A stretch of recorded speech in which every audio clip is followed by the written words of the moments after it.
Hello बच्चों, स्वागत है आप सबका हमारे अपने यूट्यूब चैनल पे। बच्चों, आज हमारा डे 4 है और 23 फरवरी हो चुका है और आज संडे का डे है। तो आज हमें क्या देखना है कि आज हम कैसे प्लानिंग करें इफेक्टिव तरीके से और आज का दिन भी हम प्रॉपर यूज कर सकें।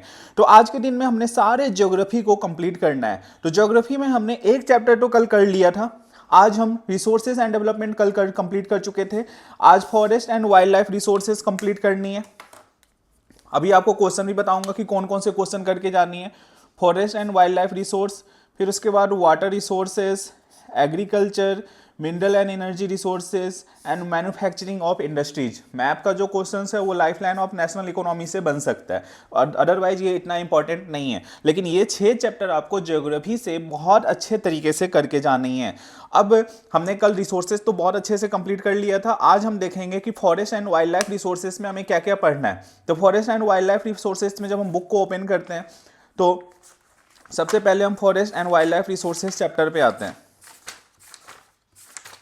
तो ये देखो, ये चैप्टर हमारा आ चुका है, forest and wild life resources. सबसे पहला चीज जो हमें यहाँ पे पढ़नी है कि Indian wild life protection act कब लॉन्च हुआ था? 1972। ये अच्छे से हमें करके जाना है। उसके बाद सीधे हमें क्वेश्चन में आ जाना है ये वाला, ये काफ़ी इंपॉर्टेंट है कि distinguish between reserve forest, protected forest and unclassed forest. ये हमें अच्छे से करके जाना है। रिजर्व फॉरेस्ट किसे कहते हैं? तो रिजर्व फॉरेस्ट आज के डेट में हमारे पास इंडिया में 50% से ज़्यादा लैंड जो है वो रिजर्व फॉरेस्ट है। प्रोटेक्टेड फॉरेस्ट टोटल 1/3 फॉरेस्ट है। अनक्लास फॉरेस्ट 16% है। रिजर्व फॉरेस्ट को कंट्रोल करती है गवर्नमेंट, प्रोटेक्टेड फॉरेस्ट भी गवर्नमेंट के द्वारा कंट्रोल होती है और अनक्लास फॉरेस्ट गवर्नमेंट और प्राइवेट इंडिविजुअल के द्वारा होती है। अब ये जनरली कहाँ कहाँ होता है, तो ये हमें फॉर्मेशन याद रखनी है कि कहाँ कहाँ पे होता है। तो ये आपका Andhra Pradesh, Uttarakhand, Jammu and Kashmir. Protected forest Bihar, Haryana, Punjab. Unclassed forest north eastern parts and Gujarat. तो ये डिफरेंसेस जरूर अच्छे से करके जाना। फिर ये वाला क्वेश्चन आया हुआ है कि explain any 3 measures taken by the Indian government to protect wild life. ऐसे 3 मेथड्स बताओ जिससे गवर्नमेंट अपने वाइल्ड लाइफ को प्रोटेक्ट करती है। तो सबसे पहले इंडियन गवर्नमेंट ने national park, biosphere reserve, wild life century बनाया। आज के डेट में देखेंगे तो इंडिया के अंदर 105 नेशनल पार्क है, 565 सेंचुरी है एंड 18 बायोस्फीयर रिजर्व है। तो ये सब मेंशन करनी है आपको पेपर में। फिर कानून बनाया गया जिसे नाम दिया गया Indian wild life protection act. ये 1972 में आता है। तो ये भी हम अच्छे से करके जाना है। Project for protecting specific animals, फिर कुछ ऐसे प्रोजेक्ट्स लेके आए गए जैसे प्रोजेक्ट टाइगर, प्रोजेक्ट एलिफेंट। तो ये सब इसलिए लेके आए गए ताकि इनकी संख्या हमारे देश में कंटिन्यू रहे। फिर फॉरेस्ट पॉलिसी को रिवाइज किया गया। सबसे पहले फॉरेस्ट पॉलिसी कुछ कंट्री में 1894 में आया था, 1952 में रिवाइज हुआ और अगेन 1988 में रिवाइज हुआ। तो इसका मेन प्लान यही था कि प्रोटेक्शन करना, कंजर्वेशन करना और डेवलपमेंट करना किसका? फॉरेस्ट का।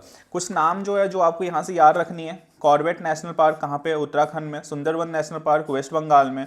बांधवगढ़ नेशनल पार्क मध्य प्रदेश में। Sariska wild life sanctuary Rajasthan में। मानस टाइगर रिजर्व असम में। पेरियार टाइगर रिजर्व केरला में। तो ये आपको जरूर अच्छे से करके जाना। यहाँ से ये इंपॉर्टेंट क्वेश्चंस बनते हैं।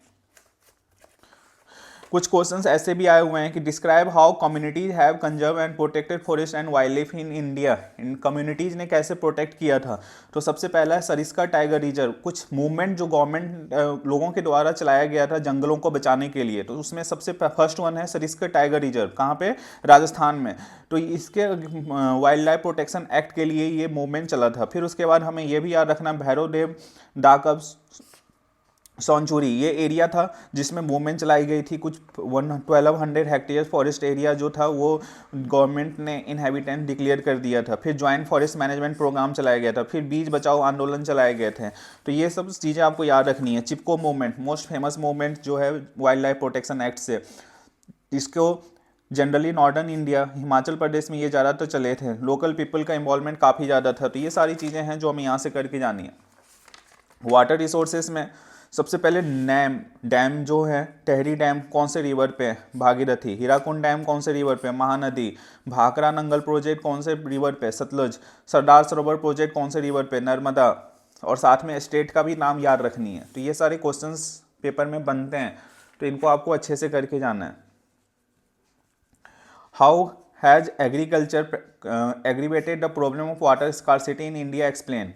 जैसे जैसे हम नए मेथड नए टेक्नोलॉजी का यूज कर रहे हैं तो एग्रीकल्चर ज़्यादा से ज़्यादा पानी ले रहा है। जैसे कि उसमें सबसे पहले HYV सीड्स हो गया, इसको ज़्यादा से ज़्यादा वाटर चाहिए। कॉमर्शियलाइजेशन जैसे एग्रीकल्चर का बढ़ रहा है तो वाटर के भी खपत बढ़ रही है, तो ये भी वाटर स्कार्सिटी के लिए रिस्पॉन्सिबल है। इंपॉर्टेंस ऑफ वाटर, ये क्वेश्चन कर लेना। Most important question rain water harvesting, ये अच्छे से करके जाना है आपको। ये वाले questions, why are different water harvesting system considered as a variable alternate both socio economic and environmentally, ये भी अच्छे से करके जाना। Roof top rain water harvesting, generally ये राजस्थान के उत्तर होता है। ये वाले क्वेश्चंस देखो। Explain any 4 reason responsible for water scarcity, तो ये हेडिंग याद रखनी है। Growing population, commercialisation of agriculture, industrialisation, urbanisation. फिर उसके बाद एक्सप्लेन करना है quantitative and qualitative aspects of water scarcity, quantity aspects और क्वालिटेटिव एस्पेक्ट्स, ये आप अच्छे से करके जाना। ये सब क्वेश्चंस हैं जो पेपर में आए हुए हैं। Multipurpose project facing resistance, explain with 3 reasons. Multipurpose project जैसे कि डैम हो गया, तो ये नॉर्मल लोगों के लिए क्या डिसएडवांटेज प्रोड्यूस करता है, तो ये हमें करके जाना है। फर्टिलिटी सॉइल की ख़राब हो जाती है, एक्वेटिक लाइफ इफेक्ट होता है, लोकल कम्युनिटीज़ को डिस्प्लेस होना पड़ता है, क्रॉपिंग पैटर्न को चेंज करना पड़ता है, तो ये क्वेश्चंस यहाँ से पेपर में आते हैं, तो ये भी आप अच्छे से करके जाना। बम्बू ड्रिप इरिगेशन क्या होती है, एक्सप्लेन द टर्म टंकस, ये सब चीज़ें हैं जो पेपर में आपको दिखेगा। तो यहाँ से तो ये सारी चीज़ें इंपॉर्टेंट थी, वो हमें करके जानी है। फिर एग्रीकल्चर में जब हम आते हैं, यहाँ से बहुत सारे क्वेश्चंस बनते हैं, इसको आप अच्छे से करके जाना। सबसे पहले तो मैं आपको बोलूँगा कि NCERT आप जो रीड कर लेना इस चैप्टर के लिए खास करके। ये जो क्लासिफिकेशन वाले क्वेश्चन है और ये slash and burn agriculture, primitive, intensive, फिर इंटेंसिव, एक्सटेंसिव, कॉमर्शियल फार्मिंग क्या होता है, इसी के अंदर प्लांटेशन क्रॉप्स भी आते हैं। तो ये सारे क्वेश्चंस रिपीटेड क्वेश्चंस है जो हर साल एग्जाम में पूछता है। हॉरिकल्चर्स जहाँ पे फ्रूट और वेजिटेबल्स होते हैं, वो वाले क्रॉप्स को क्या बोलते हैं, हॉरिकल्चर्स, और इंडिया एक मेजर प्रोड्यूसर है फूड और वेजिटेबल का वर्ल्ड के अंदर। तो ये क्वेश्चंस आपको पढ़ के जरूर जानी है।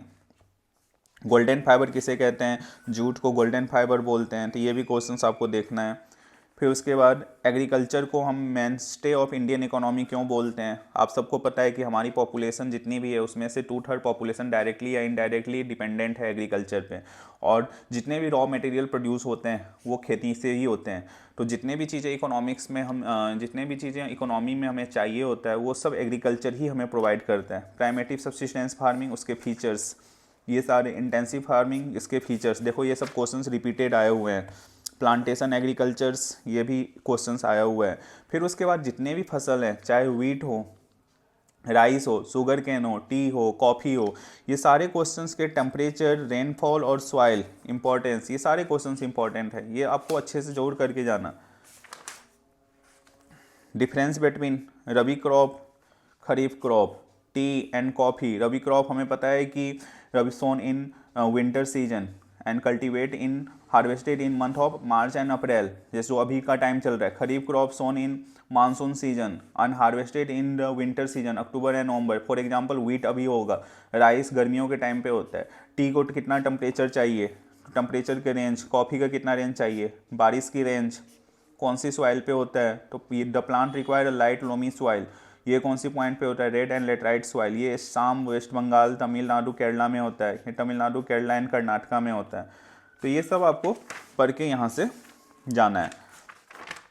जितने भी तरह के ऑयल सीड्स होते हैं इनका नाम भी जोड़ याद कर लेना, जैसे कि groundnuts, mustard, coconut, sesames. what initiative have taken by government to ensure agriculture production, government कैसे एग्रीकल्चर प्रोडक्शन को बढ़ा रही है, क्या क्या ऐसा कर रही है। कई सारे इंस्टीट्यूशंस रिफॉर्म्स हो रहे हैं, comprehensive land development program use हो रहा है, सब्सिडी देती है गवर्नमेंट। उसके बाद HYB cess and agriculture university set हो रहा है आज के डेट में। Public procurement system and agriculture price commissions दिया जाता है। क्रॉप इंश्योरेंस, क्रॉप पे इंश्योरेंस होती है, यदि आपका फसल खराब हो गया फिर भी आपको पैसे मिलेगी, सरकार देगी। तो ये 3 टाइप के क्रॉपिंग सीजन, रबी, खरीफ और जैद, ये हमें प्रॉपर अच्छे से लर्न करके जानी है। एक ये मोस्ट इंपॉर्टेंट चैप्टर्स है, तो इसलिए आपको अच्छे से यहाँ से करके जाना है। फिर हम जब अगले चैप्टर पे आते हैं, मिनरल एंड एनर्जी रिसोर्सेज, तो मिनरल एंड एनर्जी रिसोर्सेज में भी आपको मेन चीज़ें जो करके जानी है, डिफिनीसन तो आपको करके ही जाना है। सबसे पहले लॉन्ग क्वेश्चन पे आ जाऊँ तो distribution of iron ore in India, कितने तरह से डिस्ट्रीब्यूशन है, उड़ीसा, झारखंड बेल्ट, दुर्ग, बस्तर, चंद्रपुर, बल्लेरी, चित्रकूट, चिकंदरम रीजन्स, महाराष्ट्र, गोवा बेल्ट, ये अच्छे से कर लेना। इन सब के अलावा ये वाले what is which is most evidently available fossil fuel in India, और इसके टाइप्स, कोल मोस्ट एविडेंटली फॉसिल फ्यूल्स हैं इंडिया में, उसके अंदर एंथ्रासाइट, बिटुमिनस, लिग्नाइट, पीट, ये सारे पार्ट्स हैं, तो ये अच्छे से नाम याद रख लेना। डिफरेंसेस वाले क्वेश्चन जोड़ करके जाना, थर्मल पावर, हाइडल पावर, ये सब आपको अच्छे से लर्न करनी है। इधर जितने भी क्वेश्चंस हैं, metallic, non metallic, conventional, non conventional, anthracite coal, bituminous coal, फिर उसके बाद natural gas, biogas, rocks, mineral,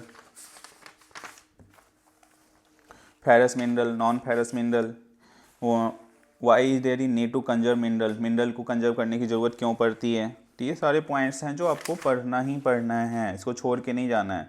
सब मेजर टू कंजर्व मिनरल्स, कुछ ऐसी चीज़ें बताओ जिससे हम मिनरल को कंजर्व कर सकें, तो आपको यहाँ से ये सारी चीज़ें करनी है। मैन्युफैक्चरिंग इंडस्ट्री में आओ, तो मैन्युफैक्चरिंग इंडस्ट्री में आपको सबसे पहले तो व्हाट इज मैन्युफैक्चरिंग क्या होता है, इंपॉर्टेंस क्या है मैन्युफैक्चरिंग इंडस्ट्रीज की, तो ये आपको देखना है। एम्प्लॉयमेंट देता है, foreign exchange, burden pressure land पे कम होती है, फिर डेली नीड्स जो हमारी डेली यूज होती है उसको प्रोवाइड करता है, यूटिलाइजेशन, नेचुरल रिसोर्सेज का यूटिलाइज करके ज़्यादा से ज़्यादा चीज़ें हमें देता है।